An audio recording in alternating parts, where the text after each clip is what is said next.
This is Rue Ziegler, and I am interviewing Thomas May.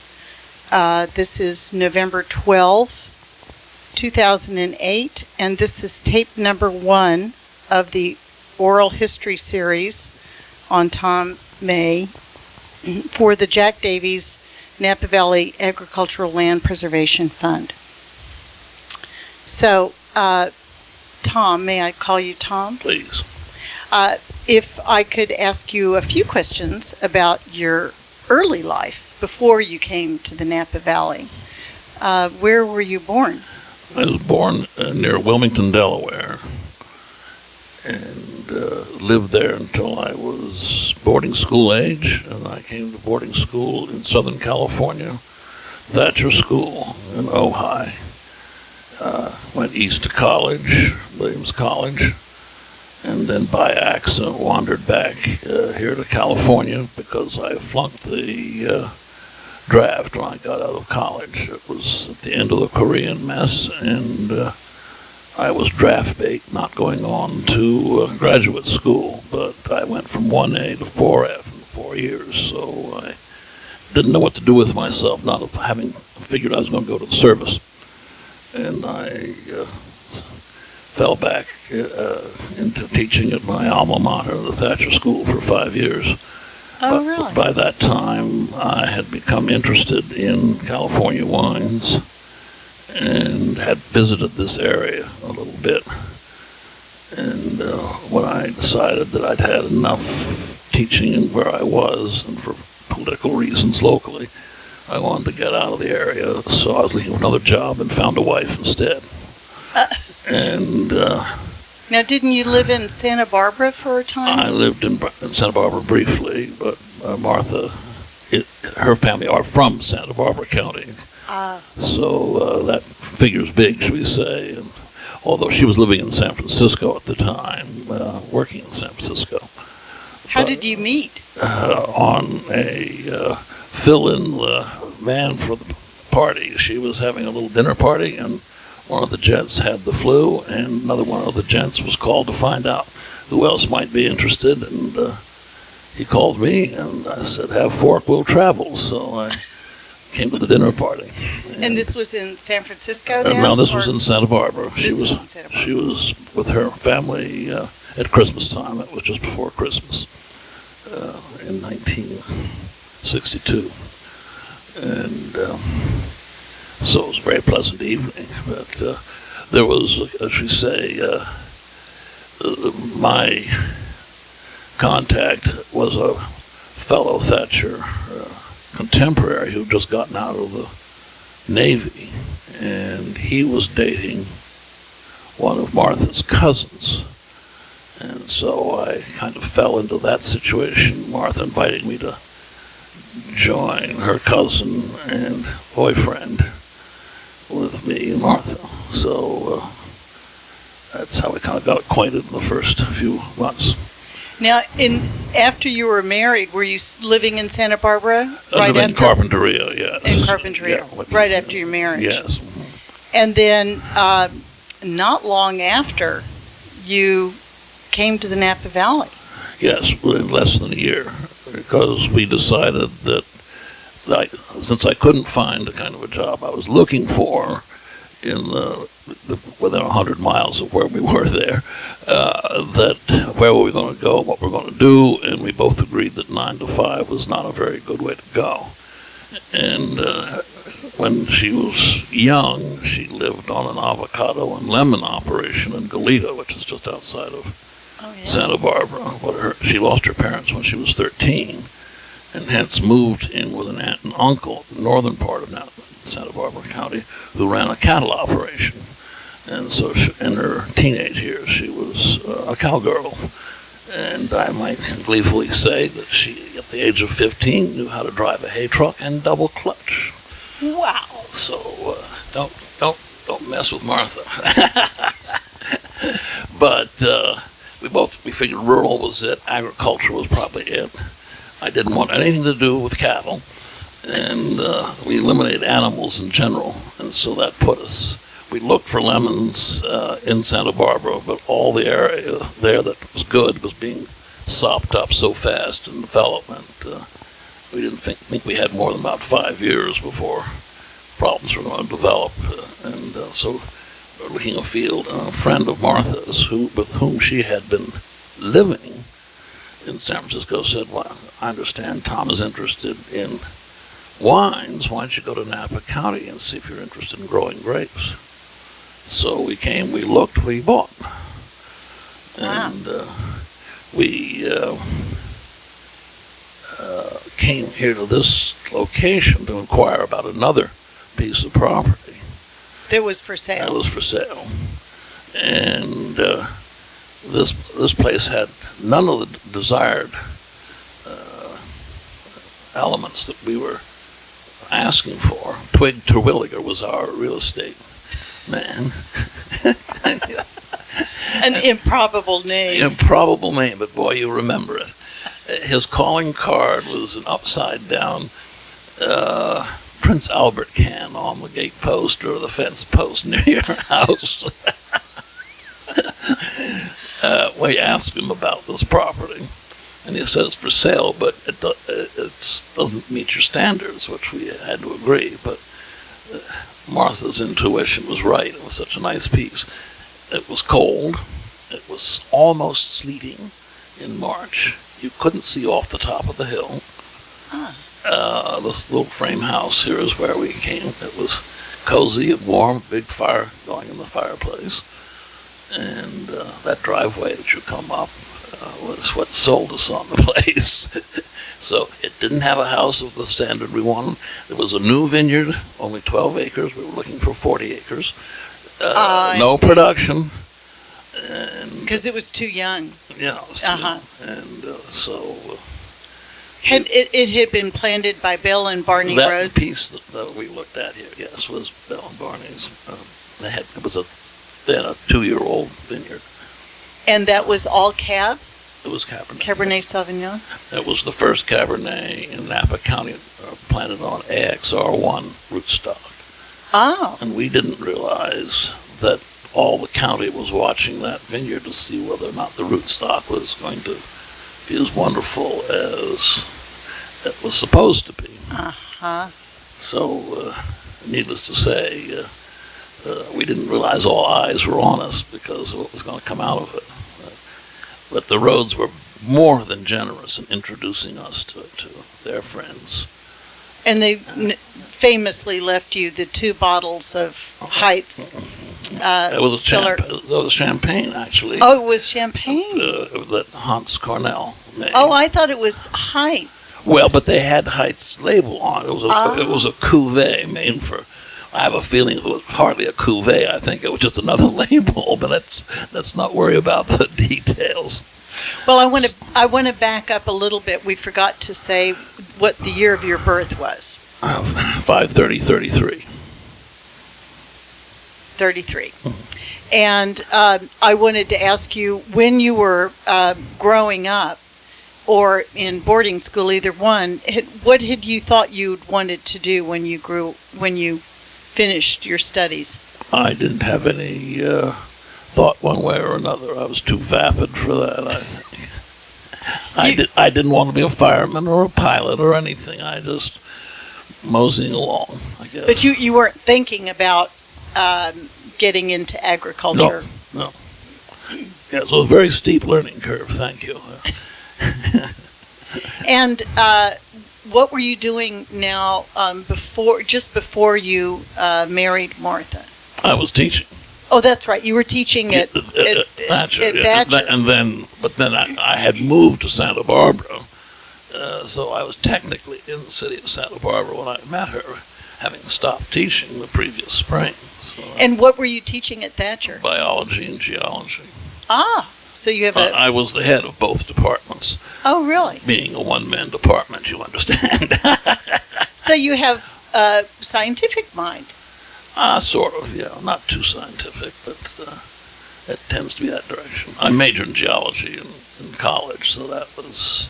At Williams. At Williams, yeah. But that appealed to me. I liked... well, of course, by the time I got to Williams, I had a lot of outdoor experience with pack trips and things. Uh-huh. Thatcher, so I was much more aware of geology than a lot of my Eastern contemporaries. Geology is all hidden in the East. In the West, it's visible. So true. And so many of them have never been west of the Hudson River, let alone the Mississippi. And, not that made me an A student by a long shot, but I enjoyed it all. So this was a huge change for you. True. So now, when you purchased this property, Martha was sure all along that this was the perfect spot. I think she was the good wife. It was a challenge. Did she have any difficulty adjusting to No. life here? Because it was pretty countrified then. I beg your pardon. Yes. Well, we were the only people in our age group that we knew, except George and Mary Ann Gamble. All our first acquaintances were a generation or half a generation older than we. The Cornells, the Martinis, the Heights, on and on and on. Were all older than we. The Mondavies, the Mondavis. And it's just the way the community was made up. Our age group had all fled the area to go to the bright lights of big cities, where we were reversing and getting away from the big cities. And, yes. So we had no friends of our age group the first few years, except the Gambles, who were casual. I mean, we weren't particularly close friends. They lived in Oakville at that time. Had you known them previously? No. So when you came here, you didn't actually know anyone who lived here? No. So that was pretty brave. Well, I don't know. Gotta go places. Ignorance is bliss. So when you found this property, there was an existing house. Yes, the frame house, which is right next door to this building. And the 12 acres of vineyard. Of vineyard, correct.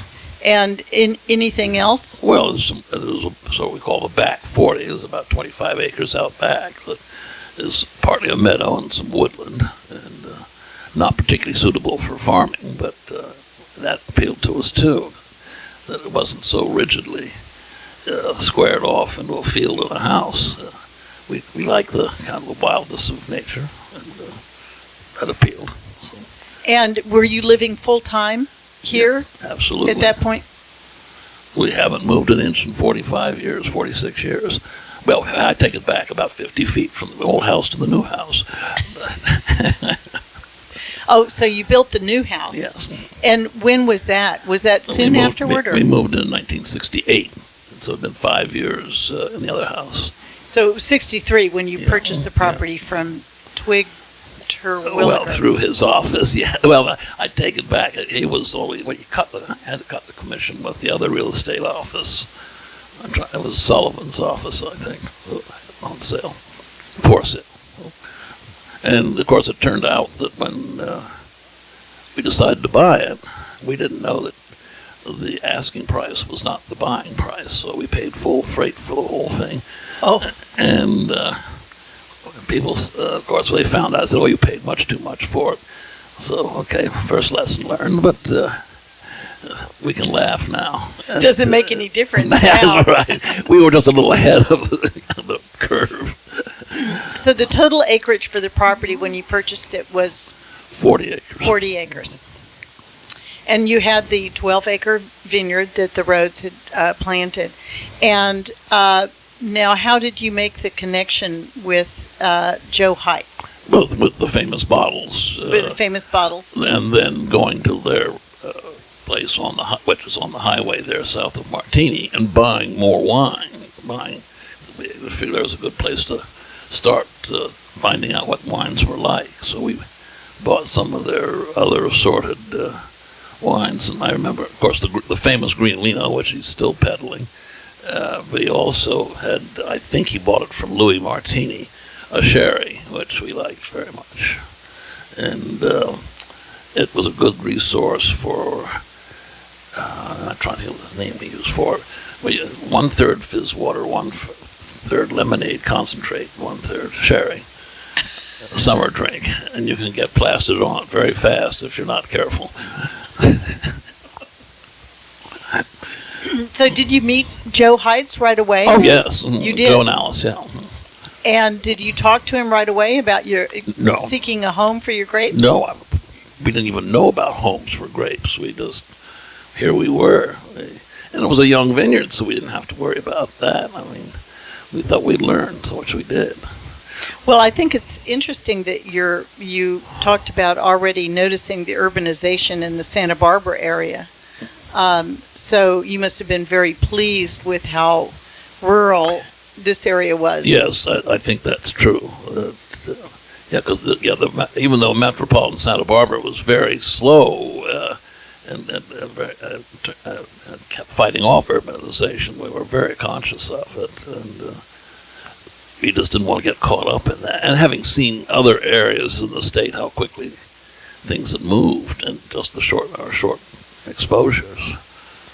Well, now I wonder, what was your very first encounter with the idea of preserving agricultural land here in Napa County? Where did you first? I think with this zoning possibility. Because I know it had been discussed for quite some time before. I don't think we really got into it until it became the hot potato that it did. If my memory serves me correctly, which it probably doesn't, the supervisors had almost passed the ordinance without too much fuss, and a couple of much more savvy people about real estate realized that this was going to zone them out of making their fortune and chopping up nice pieces of land like San Jose, and so they jumped in and slowed everything down to have it properly reviewed. I would probably say it was a way of trying to get rid of it, but that's hindsight. Was that true of most of the realtors in the valley? I don't know. The realtors were singularly silent, except, and I had a very definite exception, was Jim Warren. And he had an ad or two in a newspaper about where he stood. And I'll bet you that maybe even Jeff could dig that out for you. But he made it very clear that he thought it was a good idea. Well, that's and he was the only one that not only was for it, but it was in print. Maybe it wasn't in print that early, but as time went on, it kind of came around. Remember, we did it this way, and now we have a nice ranch for sale for whatever. In other words, it was helping everybody, including the real estate people. That's very interesting. So, who was the first person that you discussed the concept of the ag preserve with? I don't really recollect, although first person. I rather imagine it was Jack and Jamie. Jack and Jamie Davies. Because he was so vocal and such kind of a mover and shaker anyway, and so I certainly once things began to move, I felt very much tied to what they were thinking, what they were doing, and. Were you good friends with the Davies? We were becoming fairly good friends. They were, shall we say, in our age group, in quotes, and had young children. So this was some of the crowd, shall we say, that we began to be acquainted with, who were coming here with young families, and so that made a natural kind of socialization, shall we say. Although, in certain respects, they had their sphere and we have our sphere.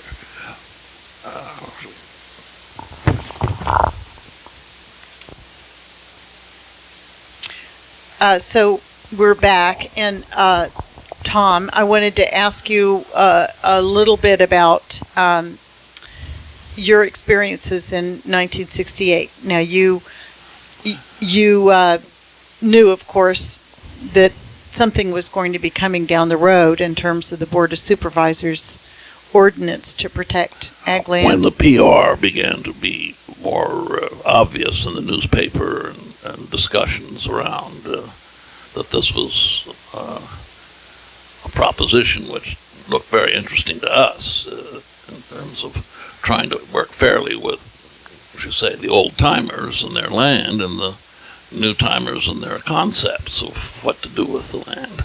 And I can certainly empathize with the families, second and third and fourth generation people who said, well, it's time to get out of the prune business. Now we can sell it off as ranchettes, and all our children and grandchildren can have a piece of the dear old farm. But those newcomers felt that there was a way to answer that question, taking away some of their rights, but also not giving us all what we want to have. And I remember one of the things that was suggested was a one-time division of the land by people who had owned land at a certain acreage and a certain amount of time. In other words, you were 3 generations of ownership. Okay, before this goes into effect on your farm, you'll have one chance to slice it up for your children or your grandchildren. And you had to have at least 2 acres or something. There were 3-acre slices. It wasn't lots. It was something big enough to not be too bad. But that was kind of just tossed out and laughed at. But that was a hope of trying to mollify the long-time people, give them a chance to do what their dream slice was. Yes, but because they saw that as a hardship, naturally. Yeah. Mm-hmm. To not be able to. Now, so did you participate in the public hearings? Yes, I did. You did, because we have this interesting document here. I mean, the one that has. Yes, I went. That sheet that you were just showing me. Here are both sides of the Ag Preserve. Here are the facts, and. Yes, I was participating a lot in that. I won't say a lot because I don't even know how many meetings there were. But Jack Davies was, I think, what was the real spark plug in some of these, kind of making sure that there were meetings in parts of the county. And I felt that I was working with him as a kind of a co-worker, not as a gopher, shall we say, and making sure we get the crowd material and talking to people here locally to see what I could get for help in terms of ideas or a crowd to show up and speak for the preserve and why it was a good thing. Did you have some meetings of just your Oakville neighbors to discuss I issues? do not remember any. There was a lot of telephoning on sort of one-on-one. Do you know about, or who can we find to help us with this, or for some funding, or get some material, or get some information that would be helpful. I do remember making a collection of books and studies, and I don't even know where they came from, about the usefulness of a preservation system or not chopping up farmland too much, because